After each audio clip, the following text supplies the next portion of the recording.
이강인의 오늘, 이제는 정가 산책으로 함께합니다. 정치권 동향 생생하게 풀어드릴 분은요. 네, 정가 산책 한국일보 양정대 기자, 안녕하세요. 네, 안녕하세요. 시그널이 안 나와서 잠깐 헷갈렸나요? 저기 안 그래도 이 플래카드 요즘 말이 많던데 네. 주체 사상을 우리 아이들이 배우고 있다. 그럼 일단 이거 허가해준 교육부 관리들부터 잡아 넣어야 되는 거 아니에요? 그 얘기는. 그러니까 사실 어떻게 뭐랄까요? 정상적인 사고방식을 갖고 있다면, 예. 우리 애들이 지금 주체사상 배우고 있습니다. 이런 플래카드를 내걸 수 있을까요? 그러니까, 정치권에서 이제, 어쨌든, 좀 정치적인 목적 달성을 위해서, 자신들의 의견을 좀 적극적으로, 또, 뭐랄까요? 눈에 띄게, 이렇게 얘기하고 주장하는 건 이해할 수 있습니다만, 그것도 정도가 있는 것 아니겠습니까? 네. 아니, 지금 교과서가 주체사상을 애들한테 가르치고 있다. 그러면 사실 지금 주체사상 배우고 있다는 얘기인데, 예. 그러면 그 교과서 집필한 사람, 또 교과서를 검정체계, 지금 검정체제니까, 예. 그 검정 시스템 하에서 걸러지지 않고, 이게 나가도록 방치한 교육부 관료들. 예. 이거 몽땅 국가보안법 위반이죠. 찬양 고무 동조 행위. 그렇죠. 아니, 어떻게 이런 플래카드를 걸 생각을 했을까? 참 어이가 없다고밖에 말씀을 드릴 수가 없는데. 예, 박근혜 정부의 창조적 정치입니다. 오늘 진중권 동양대 교수가 최근에 이제 연일 아주 몇 마디 말로 이 피부를 꼭꼭 찌르는 표현을 계속 하고 있는데. 촌철살인. 이게 정말 집단적으로 뭔가 뇌가 사라진 것 아니냐는 취지의 오늘 글을 올렸던데. 예. 사실 좀 상식적으로 생각을 해보면, 그러니까 아무리 자기 주장의 정당성을 설득하기 위한 정치적인 표현이라 할지라도. 네. 정도가 과한 거죠. 어떻게 지금 애들이 주체사상 배우고 있다. 지금 교과서는 주체사상을 가르치는 교과서다. 이렇게 얘기를 하는 게 말이 됩니까, 이게? 말이 되죠. 그러니까 결국은 지금 전체적으로 여권이 박근혜 대통령이 결국은 국정교과서에 대한 의지가 결국 박근혜 대통령의 의지다. 예.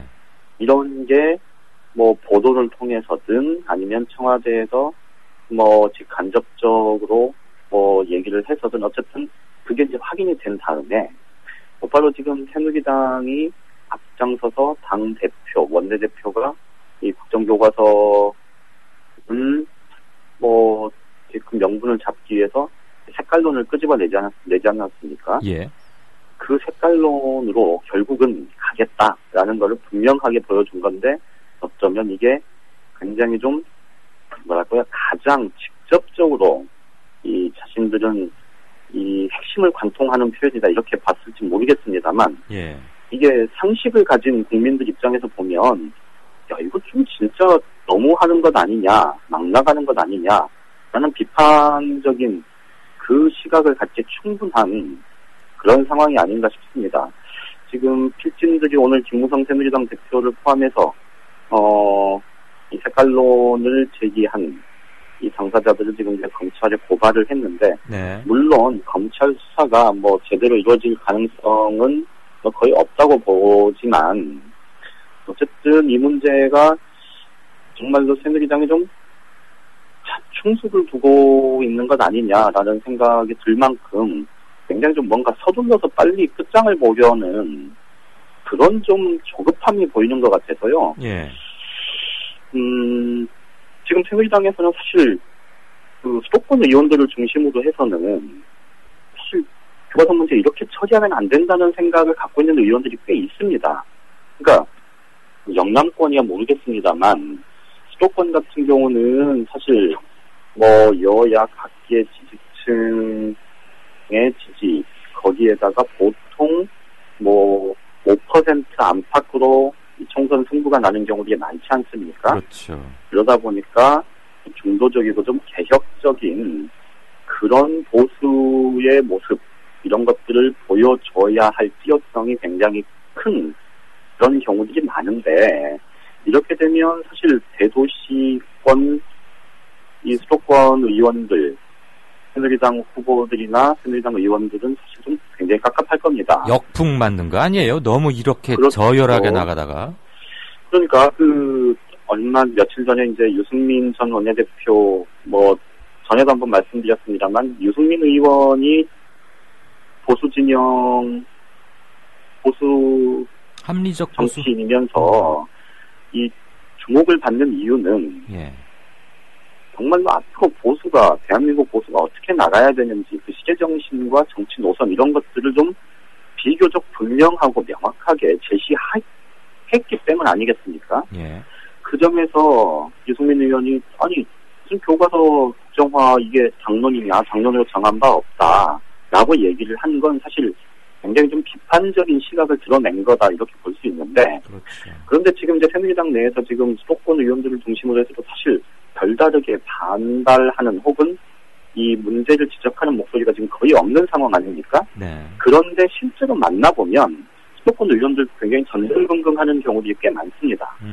이것 때문인지 내일 새누리당에서 예정이 없은 긴급 의원총회를 지금 잡아놨는데요. 이 교과서 국정화, 역사 교과서 국정화를 당론으로 채택하는 자리가 될 가능성이 굉장히 높습니다. 네.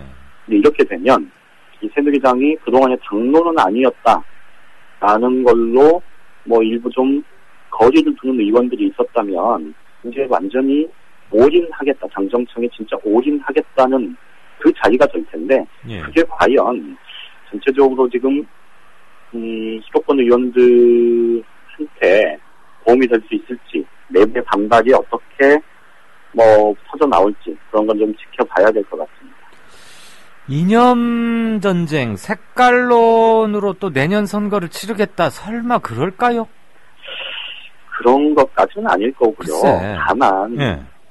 지금 이제 이게 어차피 지금 이렇게 서둘러서 아까 말씀하셨던 표현하셨던 저열하다고 느껴질 만큼 굉장히 좀 논리적인 일관성이나 이 당위성 이런 것들이 굉장히 지금 그렇게 보이지 않는 가운데 지금 밀어붙이는 것 아닙니까? 네. 그러니까 이 문제가 빨리 일단락짓고 총선을 앞두고는 또 장밋빛 개혁 공약들을 내세우겠다 이런 생각에서 어쨌든 빨리 마무리 짓겠다 이런 거는 좀 있어 보입니다.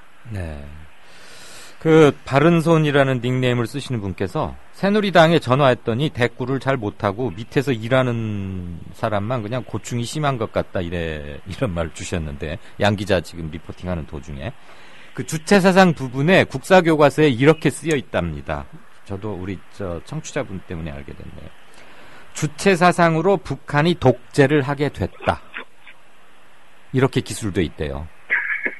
그런데 새누리당은 어떻게 이렇게 무라카이를 하나?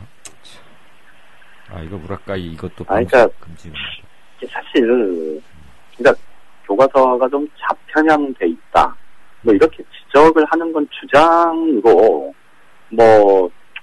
당신들은 그렇게 주장할 수 있으니 이렇게 생각은 할 수 있는데, 그 주장의 정도라는 게 예. 우리 애들은 지금 교과서에서 주체사상을 배우고 있다. 이렇게 얘기하는 거하고는 천양지차 아닙니까? 그렇죠. 그러니까 지금 정부 여당이 교과서 집필자 역사학계 90%가 좌파 사관을 갖고 있는 사람들이다. 예. 그러니 철저하게 검인정 한다고 해서 문제를 해결할 수 없어서, 이게 이제 황우여 교육부총리가 한 얘기이기도 하죠. 예. 그래서 단체적으로 이거 조금씩 할 수 없으니 그래서 국정화를 하려고 하는 거다. 이렇게 얘기를 하는데, 이거는 좀 뒤집어 보면, 상식적으로 생각해 보면 역사학계 전문가들의 90%가 이겁니다. 이건 아닙니다. 라고 얘기하는 걸 지금 정부 여당은 이거다라고 지금 계속 주장을 하는 거잖아요. 그렇죠. 그러니까 자기들이 갖고 있는 그 생각을 10%도 안 된다는, 자기들 스스로 얘기하는 그 10%도 안 된다는 생각을 어쨌든 최단 절반 이상으로 만들어 놓겠다고 얘기하는 것 자체가 사실 억지이고 말도 안 되는 거죠. 예. 그러니까 이게 이제 2년 후에 또 정권이 바뀌면 어떻게 될지 모르는 거 아니냐라고 이제 야당은 얘기를 하지 않습니까? 예. 그런데 더 중요한 것 중에 하나는 지금 야당은 그렇게 얘기하기에 앞서서 2년 후에 정권을 바꿀 수 있는 정도로 이 국민들한테 인정받도록 노력하는 게 먼저겠죠. 예. 지금 상황으로 보면 누가 정권을 맡기려고 그러겠습니까? 어쨌든 야당은 좀 제대로 해야 되는 거고 정부 야당은 좀 나가도 좀 너무 막 나가는 이런 브레이크 없는 질주는 좀 자제하는 게 맞겠다 싶습니다. 근데 제 생각에는 이게 정부 여당의 작전인 것 같아요. 황당한 일을 계속해서 터뜨리게 함으로써 사람들을 무감각하게 만들어버리는 거예요. 질리게 만들거나. 그럴 수도 있겠네요.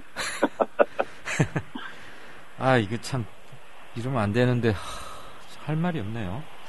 자, 그건 그렇고 또 열불나셔 할 분들 많으실 것 같은데 정부 여당이 결국 4대강 2차 사업 이러다 추진한다고 또 그런 소리 하는 거 아닙니까? 오늘 지금 충청권에 특히 충남 쪽에 지금 가뭄이 굉장히 심하다고 하지 않습니까? 예, 예. 근데 이제 그동안에 4대강 사업하고 나면 이 가뭄 해소될 거다라고 얘기를 했는데 실제로 이 보에 물들이 다 막혀가지고 그러니까요. 4대강은 물이 넘치는데 이 주변의 논바닥은 쩍쩍 갈라지는 이런 이제 어처구니없는 상황이 벌어졌는데 그것을 비판하니까 예. 오늘 새누리당하고 국토교통부가 당정 협의를 해서 이 가뭄 대책이라고 내놓은 게 그러면 4대강에 있는 물들을 이 주변의 지천까지 끌어오는 그 사업을 해서 가뭄을 할 수 있지 않겠느냐. 예. 이런 얘기를 하고 나선 겁니다. 예. 이게 이제 이른바 그 2차 4대강 사업이라고 해서 MB정부 때 2011년 말이던가요? 네. 그거 추진하려다가 예. 거기에도 한 20조 원 이상 예산이 들어간다는 건 아닙니까? 아, 예. 그 막대한 이 대규모 예산을 쏟아붓겠다고 발표를 했다가 결국 이 여론의 비판에 결국 예봉이 꺾인 바가 있는데 지금 새누리당이 이제 4년 만에 다시 지금 그 방안을 들고 나온 겁니다. 근데 말하는 그 논리가 어떻게 보면 단순 명쾌하긴 한데 예. 참 애초에 시작 자체가 말이 안 되는 논리에서 시작을 했기 때문에 결국은 이제 이 20조 원을 또 한 번 쏟아붓겠다 뭐 이런 건데 예. 이게 이제 좀 논란의 소지뿐만 아니고 이게 내년에 지금 4월 총선이 이제 불과 6개월, 7개월밖에 남지 않은 상황에서 이게 대규모 각 지역별로 대규모 토목 사업을 하겠다는 얘기 아닙니까? 예. 그러면 이게 결국은 물론 가뭄 해소 방안이다라고 주장을 하겠지만 정치적으로 보면 이게 결국은 총선을 두고 이 여당 의원들 혹은 여당 후보들이 대규모 토목 사업에 기대서 총선 선거운동을 하는 것과 마찬가지의 정책 효과를 가질 수 있단 말이죠. 그렇죠. 개발 사업이란 게 다 그렇죠. 그렇죠. 이런 점에서 보면 참으로 뭐랄까요? 정말 염치가 참 없는 정권 뭐 이렇게 말씀을 드릴 수밖에 없을 것 같고 그래서 예. 누차 강조하지만 이 방송을 듣고 계신 많은 청취자분들은 당연히 내년 총선에서 투표하시겠지만 예. 주변에 있는 젊은 사람들 좀 투표장에 많이 나가라고 해서 투표를 통해서 뭐 예전에 한번 말씀을 드렸습니다만 결국 대통령 잘 뽑아야 되는 문제 아니겠습니까? 예. 이게 결국은 그런 것 같습니다. 이게 또 한 번 4대강 제2의 4대강 사업, 2차 4대강 사업 하겠다라는 거가 아마도 연말 안에 연내에는 네. 어떤 식으로든 이 추진이 될 가능성 지금으로서는 굉장히 높다 이렇게 보는 게 맞을 것 같습니다. 가뭄 핑계 대서. 네네. 이거 뭐 장독 깼다고 뭐라고 했더니 이제는 아예 유리창까지 깨는 격이에요. 그렇죠. 그나저나 정권 바뀌면 우리 양 기자가 중앙선거관리위원회 위원장의 마음이 굉장히 강한 것 같은데 투표 동료를 연속해서 하는 거 보니까. 또 그거는 뭐 저만 하는 게 아니고 다 투표하자고 얘기하는 거 아닌가요? 참고하겠습니다. 예, 아이고 이게 헛웃음밖에 안 나오는 정가 산책을 하고 났더니 갑자기 맥이 풀리는데 이 정신 정말 똑바로 차려야겠습니다. 20조가 또 들어간다니. 그리고도 가뭄이 있죠. 구조적으로 해결될 가능성이 아직 확실히 모르는 거 아니에요. 물길만 일단 대놓겠다는 그렇죠. 건데. 물길만 그러니까 이 4대강 사업에서 가뭄이 심해졌다고 얘기했더니 예. 그럼 지천 사업에서 풀지 뭐. 이렇게 얘기하고 나선 건 아닙니까? 정말 도덕적 해이에 극치고. 이거는 이명박 씨 보고 책임지라고 해야 됩니다. 여로소야 할 것 없이. 왜 거기다 나라 돈을 씁니까? 알겠습니다. 내일 다시 연결하죠. 네네, 고맙습니다. 네, 지금까지 정가산책 한국일보 정치부의 양정대 차장이었습니다.